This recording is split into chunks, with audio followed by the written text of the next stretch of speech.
البيوت بتولع من تلقاء نفسها في دولة ليبيا. الدنيا مقلوبة حرفيا. استنوني في أقوى حلقة هتتعمل عن حكاية البيوت اللي بتولع من نفسها في دولة ليبيا. يجوا يطفوا جزء، يجي يولع الجزء التاني، يطفوا التاني يولع الأولاني، وهكذا.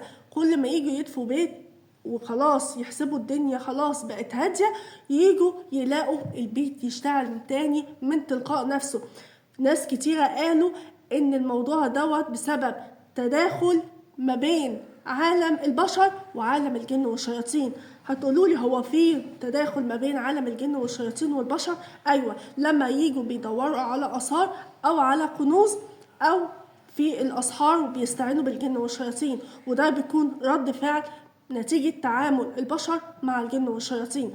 هنتكلم عن حوادث بالصور والفيديوهات عجيبة مريبة مرعبة عن البيوت اللي بتولع في ليبيا. بيوت كتيرة جدا جدا جدا بتولع من تلقاء نفسها، لدرجة ان هم جابوا لجنة من الشيوخ والعلماء في وزارة الأوقاف هناك، ودي مخصصة اللجنة دي في دولة ليبيا لأعمال السحر. استعانوا بيهم، ولما ودوهم لأحد البيوت طلعوا هم مرعوبين من اللي شافوه جوه.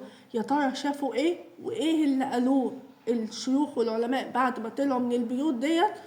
كل ده هيبان في الحلقة اللي جاية ان شاء الله، في حلقة قوية جدا جدا عن البيوت في محافظة ليبيا. تابعوني.